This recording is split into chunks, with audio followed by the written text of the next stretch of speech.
At this hour, the political firestorm is now brewing tonight in our nation's capital. Democrats long predicting their blue wave. Nancy Pelosi all but guaranteeing a Democratic landslide. The liar, Shifty Schiff, Maxine Waters, both plotting revenge tonight, real revenge.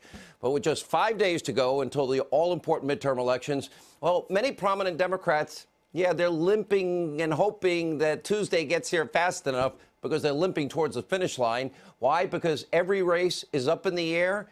Everything's in play tonight. Plagued by corruption. Get this. New Jersey Democrat Bob Menendez. Literally, it's all hands on deck scrambling to try and get him reelected in New Jersey to save New Jersey tonight. You have far left Florida gubernatorial candidate Andrew Gillum. He is facing a firestorm of controversy on top of his ongoing criminal investigation, a major development as it relates to the tape we aired from Project Veritas last night. In Arizona tonight, Democratic radical Kristen Sinema, she's having a hard time shaking her really bizarre comments. She's literally down by 7 in a brand new poll, maybe suggesting if you're going to run for office, you may not want to call the people in your state crazy, and maybe not say it's okay to join the enemy, the Taliban, after we lose 3,000 Americans. Now, Republicans are leading in early voting numbers. That's good news. But as we speak, the mainstream media, they've lost it. They're all in. Now 24/7 campaigning for Democratic candidates, a full-on media assault to help Nancy and Chuck. Celebrities, they're losing it. They're out in full force. Everyone on the left seeking to reclaim power at all costs. Next Tuesday, November the 6th, everything's at stake. The good news tonight is you have the power. You can shock the world again. And if you do, how priceless would that be? And by the way, also tonight, the migrant caravan gets closer and closer. You have the power to secure our borders once and for all in 5 days. Sit tight, buckle up. It's time for tonight's breaking news opening monologue. All right, the president, as we speak, holding another big rally tonight, this time in Missouri. He is there campaigning for now surging Republican Senate candidate Josh Hawley in his race against far-left incumbent Claire McCaskill. Let's dip in. The choice in this election could not be more clear. The Republican agenda is the mainstream agenda of the American people. It's how we all got here, the greatest movement in the history of politics in our country. It's about you, not about me. The Democrat agenda is the agenda of the extreme far left. They've gone crazy, folks. They've gone totally loco. Is there any Democrat you can think of in the country that can get crowds like that night after night after night? Interesting phenomenon. Now, for the past 2 years, McCaskill, she has opposed the president on every issue. She is out of touch with Missouri, voting against both Supreme Court picks. She voted against the tax cuts. That's money in your pocket. She never backed the president's plan for a wall. But now she's claiming, well, maybe President Trump is right on border security. In other words, an election week conversion, not even year. She's literally lying and caught lying to the people of Missouri. They're not stupid. Real Clear Politics average puts Josh Hawley up at this hour, being caught on tape, basically admitting, like so many others, she's pretending in Missouri to be a moderate to win. That's not helping her. McCaskill is not the only Democrat in serious trouble tonight. In fact, Republican candidates nationwide are ahead in early voting numbers. That is a good thing because in 2016, during Trump's historic win, Republicans were actually down in the very same metric. Look at the state of New Jersey tonight. Who thought we'd be talking about New Jersey? That's a deep blue state. Scandal-plagued Democrat incumbent Senator Bob Menendez seriously now losing ground to his Republican opponent. According to a report from the New York Times, the Democrats are scared. All hands are on deck. They're all scrambling to save New Jersey. Now, to all our viewers in New Jersey tonight, this is real. Menendez can and should be defeated. You need to vote. We go to the state of Florida tonight. Another scandal-plagued Democrat, gubernatorial candidate Andrew Gillum, facing even more serious issues. As we speak, a criminal investigation into bribery charges continues to unfold. Oh, yeah, the FBI guy that gave him tickets to Hamilton. Whoopsie daisy. And now more fallout over the undercover video we showed you broke last night right here on this program. ProjectVeritas.com showing how Gillum staffers trashed Floridians, plotted to deceive voters. Now, you get to decide for yourself. If you live in Florida, is this the guy you want as your governor? By the way, he wants to raise business taxes 40%. He's part of the crazy, crazy, crazy left. And by the way, he's not telling the people of Florida that, oh, and by the way, Florida, this is an effed up state, a cracker state. Oh, you whip them up, the poor, the middle class. You have to whip them up into a frenzy in order for them to vote. Really? Well, today, the campaign had to part ways with that staffer.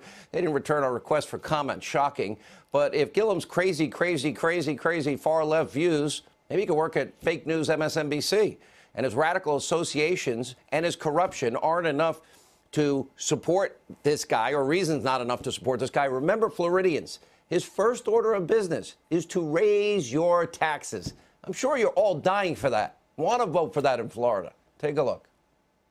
97% of businesses in my state pay no corporate taxes at all. 97%. 3% of companies in the state of Florida, the wealthiest 3% of companies in our state, pay the corporate tax rate. It's the same 3% that walked away under the Trump tax realignment with $6.3 billion of our money. So what we've said is you can keep $5.3 billion, but we want $1 billion of that to come into the state of Florida. The state of Florida cannot be a cheap date and think that we're going to be able to rise to the highest of our potential. We're 40th out of 50th in quality of public education. In my opinion, this is a win-win. Florida, my prediction is if you do vote for Andrew Gillum, you're becoming a crazy, crazy, crazy state. Anyway, if he wins, you will reap all of the consequences with your paychecks. Gillum will laugh all the way to the bank, and he will be the most radical left-wing governor in history. Ron DeSantis needs your support tonight. In Arizona, great news. Veteran war hero, 28 years, 6 tour deployments, Afghanistan, Iraq, Martha McSally on this show last night. She has now finally opened up a significant 7-point lead in that race against Democrat Kristen Sinema. The radical past is now finally sinking in with the people of Arizona. Yes, she organized an event with the radical attorney for the notorious blind sheikh, as we've been telling you, one suggesting it's okay after 9/11 for Americans, if they want to join the Taliban, you know, the group that wants to kill us, we, the people of America.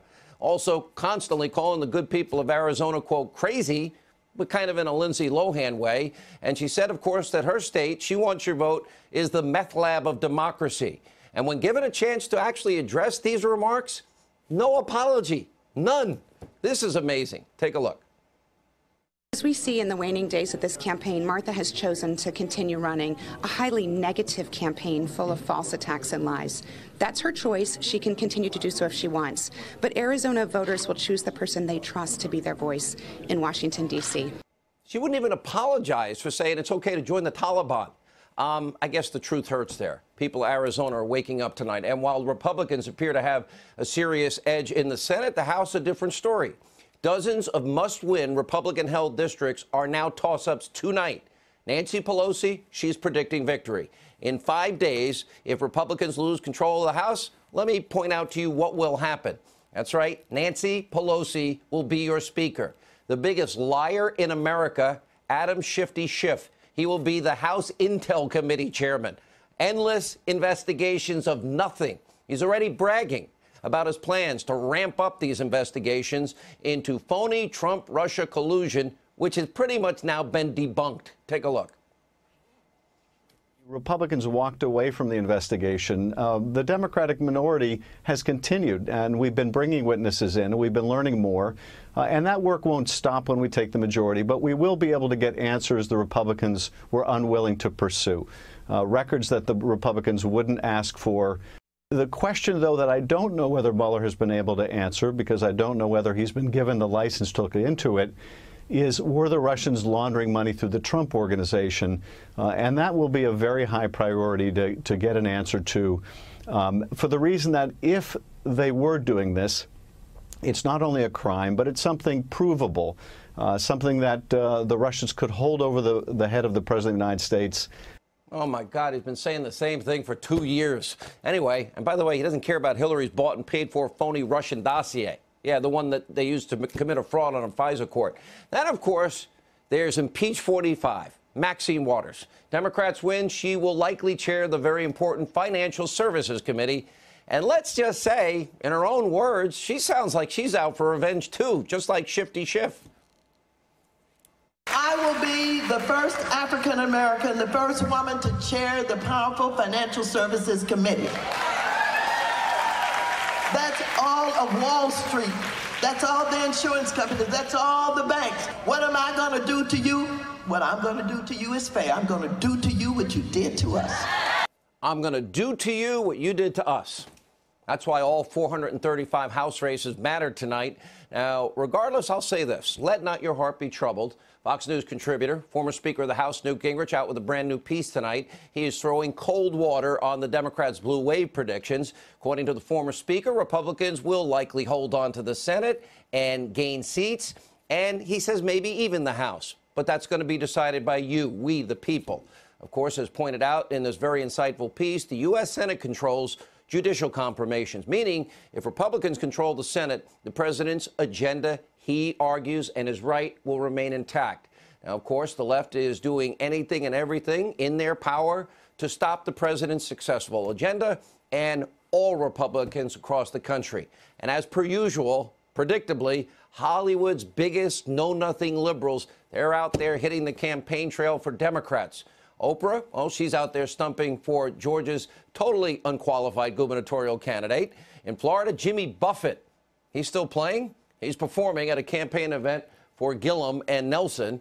And on TV, many other celebrities, they're telling you exactly how they want you to vote because they're celebrities. They always know everything. They're right. Take a look. If somebody asked you, what do you care about? What would you say? Losing your health care.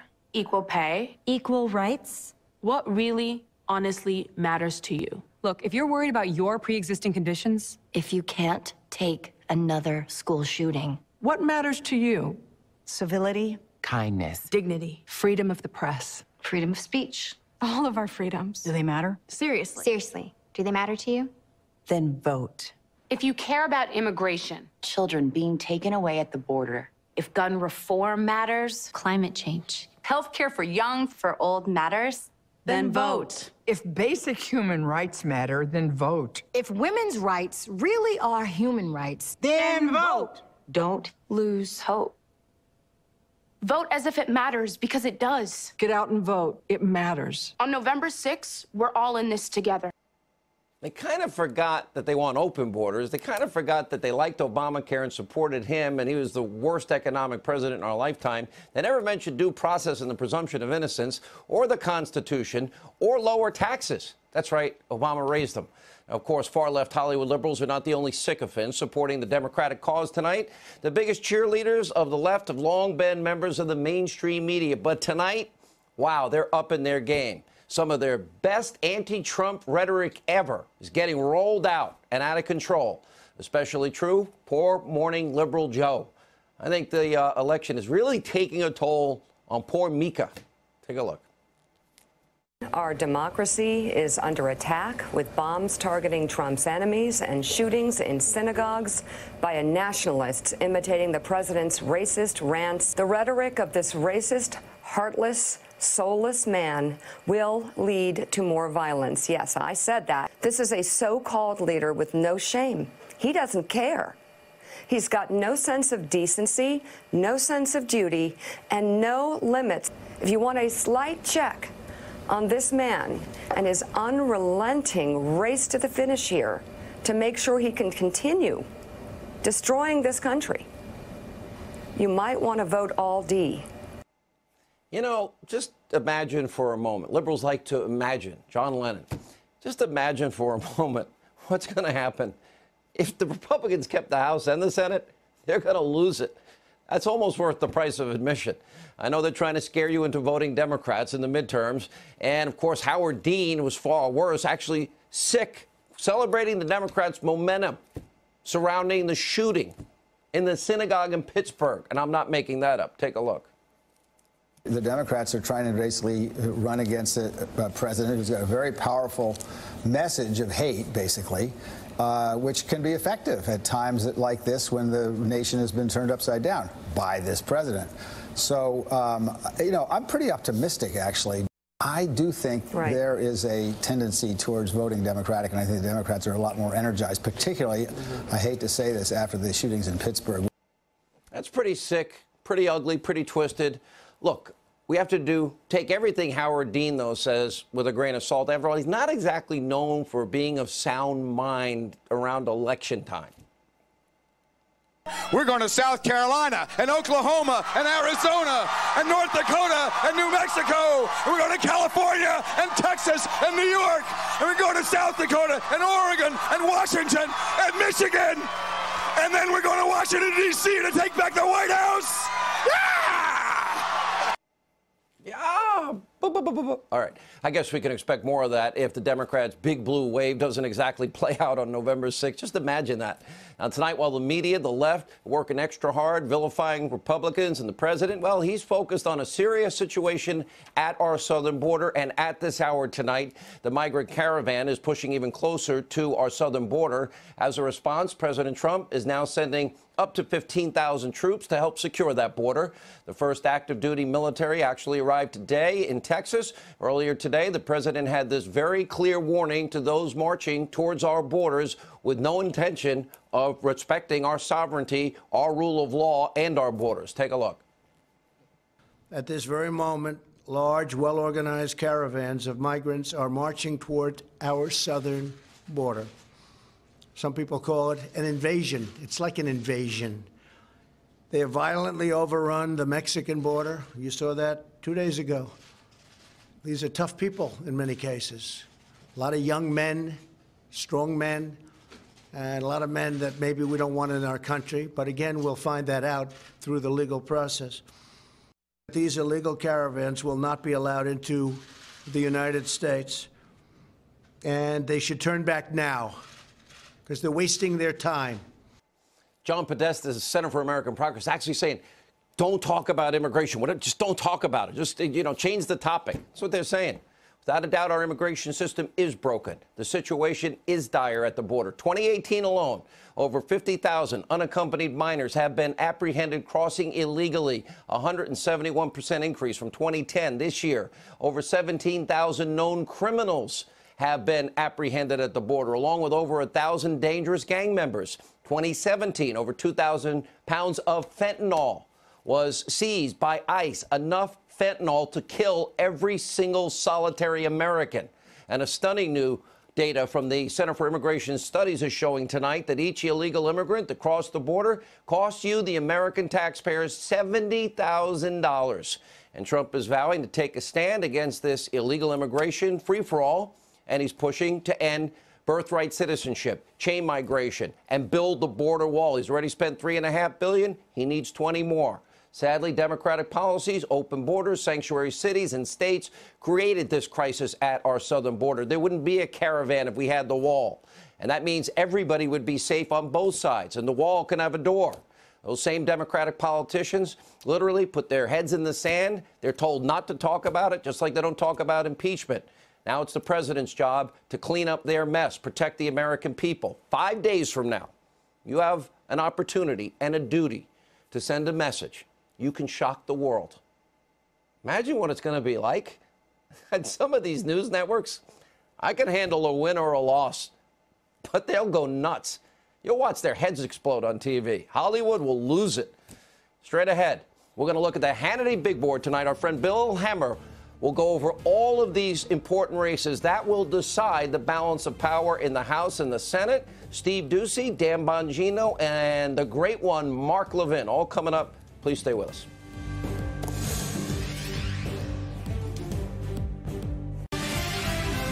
All right, the Hannity Big Board is back.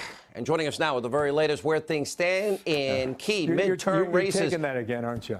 Aren't you? What? That's the Hannity Big Board. I thought it was the That's my big board. Because it's your hour. You're right. Sean, I need 30 minutes, by the way. Because this, I want you to understand, there were 1,000 stories for Tuesday night. I mean, listen, really, this is more fun. than we can count. The Super Bowl. All right, take it away. Show us what you got. So here's what we've tried to do to viewers to try and tell the story a little bit. Where was the president tonight? He was in the state of Missouri, and you know what's going on there. The Democrat Claire McCaskill and the Republican Josh Hawley. Our Fox poll came out last night. It's just razor tight, 45% to 45%. This is what I think is interesting about the reason why the president made this trip to Missouri tonight. Go back 2 years. These were the results. He won the state by 19 points. There's a lot of red on that state, right, Sean? There's just a few blue counties. But this is where the president had his rally tonight. That's Columbia, Missouri, Boone County. You see Hillary Clinton won it by about 7 points. But look at all the red surrounding here. And watch this number here from 46.8%. It's at 72%. It's at 73%. It's 76%. It's 71.9%. You get the idea. And the president has said himself that this is a base election. You got to turn out your base if you want to have a chance. And that's really what a lot of this travel is about. Here's the what-if scenario for the Senate. A lot of people know this right now. Just as a reminder, this is our base for Tuesday night. 51 Republicans, 49 Democrats. We'll see how the map fills in. That's on the Senate side. On the House side, I know you're keenly interested in these toss-up races. Here's what we have at the moment. This could change, but these are 29 districts that we consider coin tosses for Tuesday night. Might go to 32, might come down to 25, but right now it's 29. So what's the difference between Virginia 8 and California 10? Now, this is not true for every district here, but this is what Republicans are up against on Tuesday night. A lot of retirements, a lot of open seats, a lot of districts where the Republicans won, but Hillary Clinton won on the presidential level. And so we have to throw that now into the mix and find out on a geographical sense what we think could happen come Tuesday night. So we broke it up in the regions. I'll give you an example here, Sean. I can give you countless examples of where the scenario that I just laid out is true all across the country.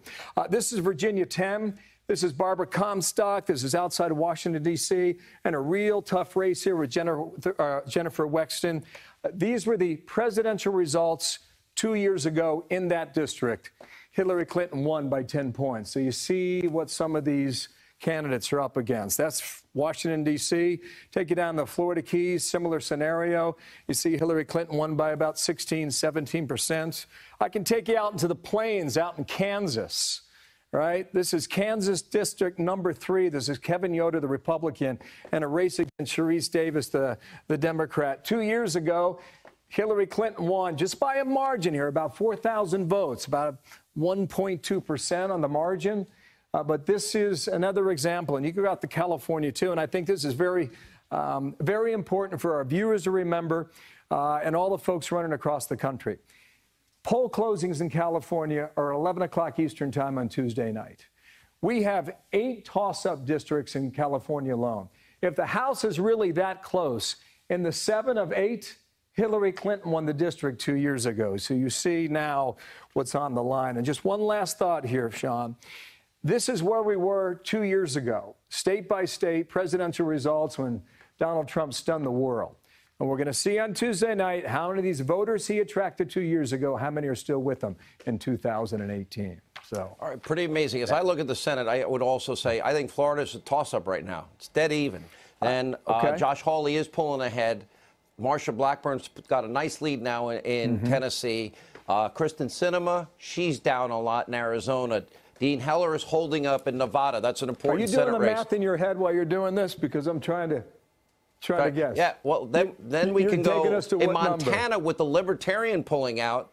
That now is a race that is in play, which we will go over. We have the Republican candidate on tonight. Heidi Heitkamp is down by double digits. That's a pickup in North Dakota.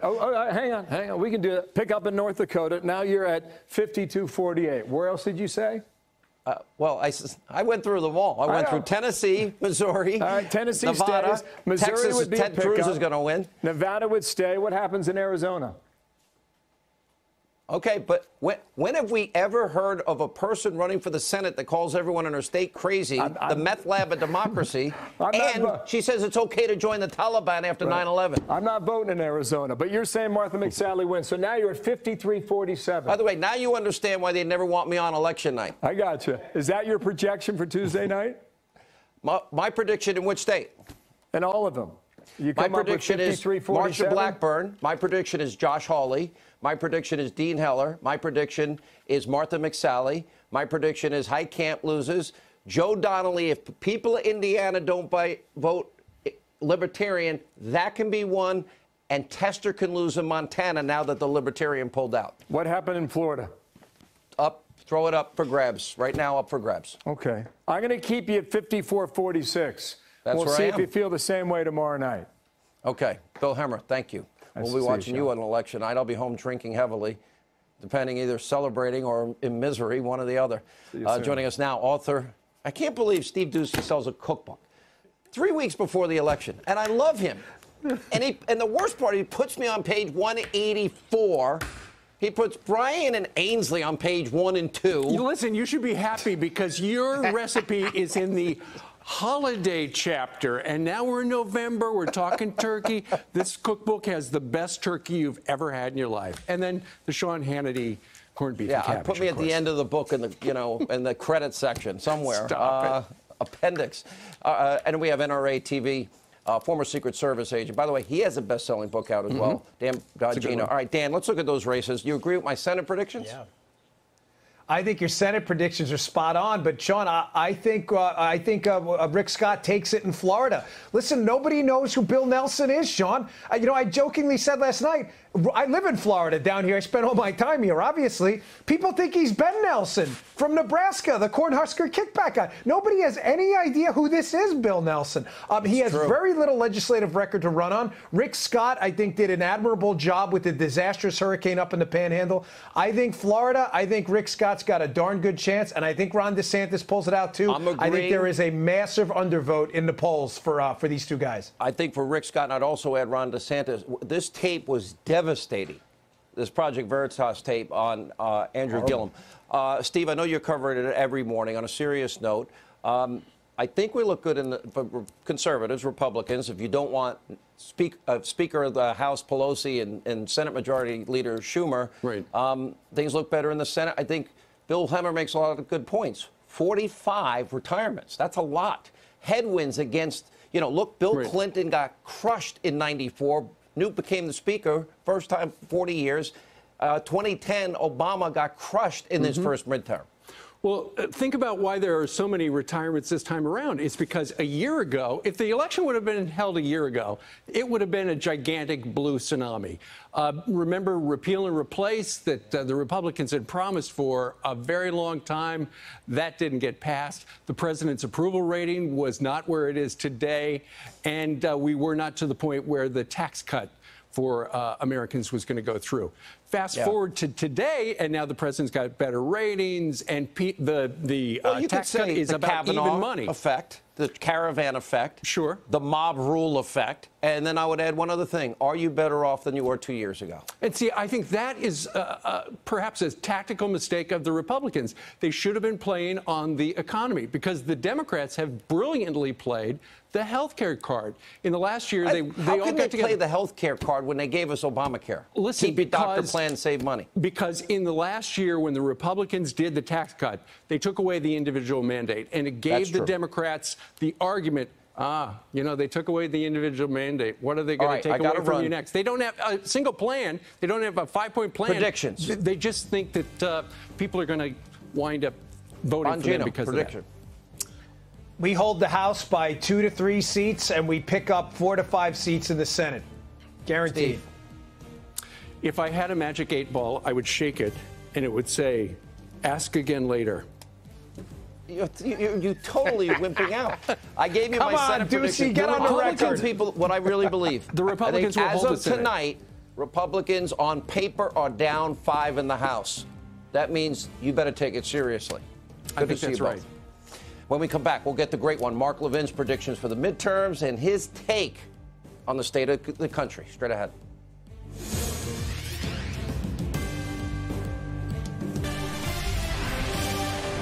All right, joining us now, he is the host of CRTV's Levin TV, the host of Life, Liberty, and Levin. Wow, you had big ratings this weekend right here on the Fox News channel. I call him the great one, Wonderful. Mark Levin. We missed you a couple of weeks, and we're glad you're back, my friend. Let's talk the election. Thank you. Well, you know what? It's time for we, the people, to stand up for ourselves, for our families, for our faith, for our country, for our party, and for our president. You know, the media have interposed themselves in this election, Sean. We're actually fighting the media, we're fighting the Democrats, we're fighting academia, we're fighting Hollywood and all the rest. And 64% of the voters say the press has done more to divide the country. More people think the press has divided the country than the President of the United States. And I'm going to tell you why. The word Hitler is very popular with the press, with Joe Scarborough. The word white supremacy is very popular over there at CNN. The word Stalin's now starting to pick up. They consider those of us who support this president and support an America agenda as Nazis. They referred to us to as racists, as white supremacists. Every time there's some horrific event, they try and pin it on us, pin it on our president, pin it on our party. It's really time, America, to push back. Enough is enough. We cannot turn any part of this government over to these radical, hardcore Democrats and their mouthpieces in the media. And I want to give you a few examples here. They talk about the president, his tone, and the relationship to violence. The president hasn't caused any violence. When Antifa's out there beating up people, the Marxist militia, the media are very passive, rarely say anything. When Bill Clinton pardoned the FALN terrorists who murdered 4 people and injured 44 other people, I don't remember them saying Bill Clinton was contributing to a violent tone in this country. When Barack Obama commuted the leader of that organization, who never repented, I don't remember them bringing that up. When Barack Obama befriended Bill Ayers and Bernadine Dorn of the Weather Underground and the SDS, the bombers, domestic terrorists, I don't remember anybody talking about him and violence and the tone of violence. Do you? Obama opens an embassy in Cuba, a genocidal police state. He's celebrated. Donald Trump moves our embassy from Tel Aviv to Jerusalem, the capital of Israel, and he's attacked by fools like Steve Schmidt over on MSNBC. Now let's talk about immigration briefly. Dwight Eisenhower, he's not considered a white supremacist, is he? He's not considered a racist, is he? Dwight Eisenhower, when he became president of the United States, he created a program called Operation Wetback. That's not me, that was him. Operation Wetback, what was that? He ordered the military to round up 1.3 million illegal aliens and deport them. And that's exactly what he did. And he was supported by the Democrat Party, too. I'll go further. 1960s, Cesar Chavez, the founder of the United Farm Workers Union, he ordered his members at night to watch the southern border and report illegal aliens coming over the border to then the INS. 1969, Chavez, Ralph Abernathy, who'd been the confidant of Martin Luther King in 1969, and Walter Mondale, I don't believe he was a racist, they led protests on the southern border against illegal immigration. I'll go on. The press says Donald Trump is threatening freedom of the press. How so? By calling them out? By challenging them? By exposing them? John Adams, one of our greatest founders, put in place the Sedition Act. The Sedition Act. He actually put some newspapers out of business and put some journalists in prison. Abraham Lincoln put out an executive order. They shut down almost 300 newspapers and put journalists and editors in prison. And not only that, the great progressive leader, Woodrow Wilson, he had the Sedition Act of 1918, did the same thing, put some journalists in prison and some of his opponents. Donald Trump hasn't done anything like this. He's not rounding up illegal immigrants who are in this country by the hundreds of thousands. He's not shutting down newspapers. He's not putting journalists in prison. Yet they refer to him as Hitler and as Stalin. And then we have this policy where we separate children from their parents who come here illegally, not because we want to put them in cages like Obama did, but because we want to protect these children from coyotes, from kidnappers. You got to sort them out and figure out who's who since they're here illegally. And they said, well, he's putting them in internment camps. Actually, it was Franklin Roosevelt who actually put Japanese Americans and Americans of Japanese descent in internment camps. They don't call him Hitler. They don't call him Stalin or anything of the sort. And I'll even go here.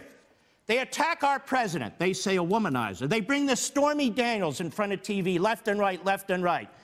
This president has been our president. He's conducted himself in the Oval Office with great acumen, great acumen. Now, people are laughing.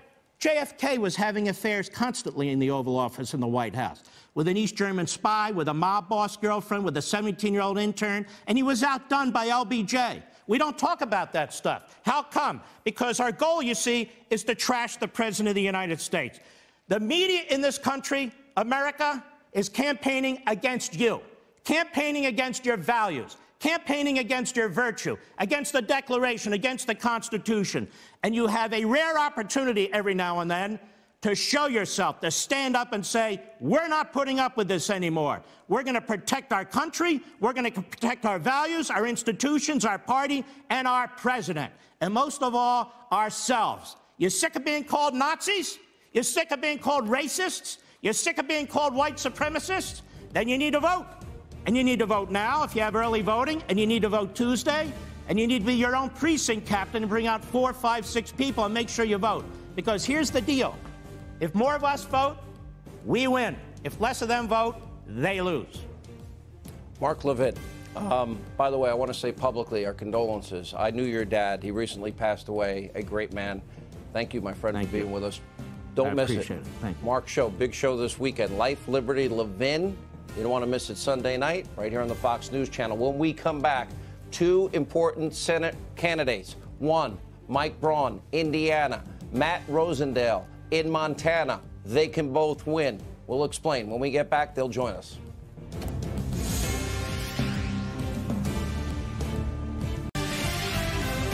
Just 5 days away from the crucially important midterm elections, tonight we are featuring 2 very important key Senate races. They could tip the balance of power. Joining us live from the great state of Montana, GOP Senate candidate Matt Rosendale, and from the great state of Indiana, the Hoosier state, GOP Senate candidate Mike Braun. Mike, I hear there's going to be a big rally tomorrow. The president, if my dates are right. He's coming in tomorrow, and then, yep, he's coming in tomorrow to Indianapolis, and then next Monday to Fort Wayne. Well, 2 important. Listen, both of you were in the same predicament until yesterday. And, Matt, I'll throw it to you. You had a libertarian in your race, and something happened that caused him to drop out of that race. And clearly, John Tester's been a steady Schumer vote. He doesn't represent the values of Montana. Bottom line. No, he does not, Sean, and I'll tell you something, this backfired on him. John Tester's dark money ally sent out an illegal mailer, and what it did was help us to unify the Libertarians and the Independents and the Republicans across the state of Montana, although it came no shock to us because John has been the recipient of so much financing from the special interests and lobbyists. He is the #1 recipient of contributions from lobbyists in the nation, Sean, in the entire nation. More than Chuck Schumer and Nancy Pelosi. Did he vote for Kavanaugh and Gorsuch? Because I think that the Montana that voted so heavily Trump would have liked those things. They would have really liked those things. I've been traveling around the state, and we are seeing a dramatic expansion of our economy and jobs being created because, as a direct result of those tax cuts that John Tester did vote against. And he voted against Gorsuch, and he voted against Kavanaugh, and yet he embraces the idea of open borders and sanctuary cities. And that is not aligned with the ideals of the people of Montana. Mike Braun, let me go back to you because you don't have the luxury that your soon-to-be, hopefully, colleague had with the Libertarian dropping out, but you still have a lead. I love Libertarians. I really do. I have civil Libertarian streaks in me in some ways. Problem is they're siphoning away votes for you, and that only helps Joe Donnelly. So I'm asking my Libertarian friends in Indiana to vote for you. Joe Donnelly, he also didn't vote for either Supreme Court justice. He didn't vote for the tax cuts, did he? No, it's basically the same thing as Tester, and both of our races have been dominated by Chuck Schumer's PACs that pour in all this negative advertising. And, Sean, it's because the Democratic Party, what is their message? Sell us more government that they already aren't willing to pay for and shove all that debt onto our kids and grandkids. So I think it's all coming home to roost across the country. You cannot win these races by trying to tear down your competition, and especially when you got bad voting records like both Tester and Joe Donnelly. You know, it's amazing. I'm watching both of you. These are 2 very red states that have Democrats that are totally and completely out of touch with the values of their own state. We're going to be watching very closely. How long has John Tester now been in the Senate, Matt?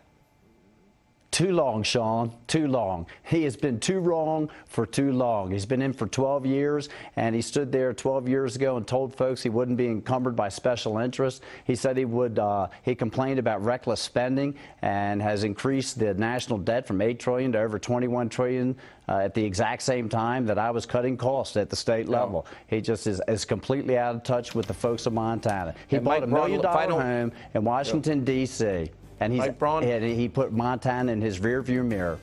And Mike Braun, let me go back to you. If the people go out and vote for you, they will have their values reflected in Washington, will they not?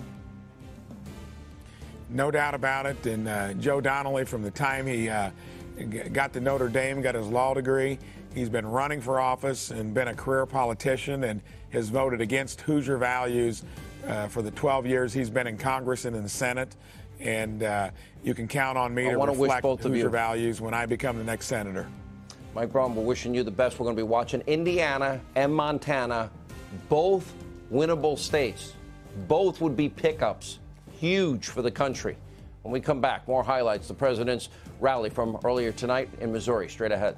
So at his rally tonight in Missouri, President Trump pointed out the key differences between Democrats and Republicans' choice election. Republicans are the party of all Americans. We welcome citizens from all walks of life and embrace freedom of thought, freedom of speech, and freedom of everything else. The Democrats are the party of rigid ideology and total conformity. They demand absolute agreement, and they dismiss, demean, and demonize anyone who questions their radical ideas. Did you ever see anything like what's going on? You decide 4 nights. Let not your heart be troubled.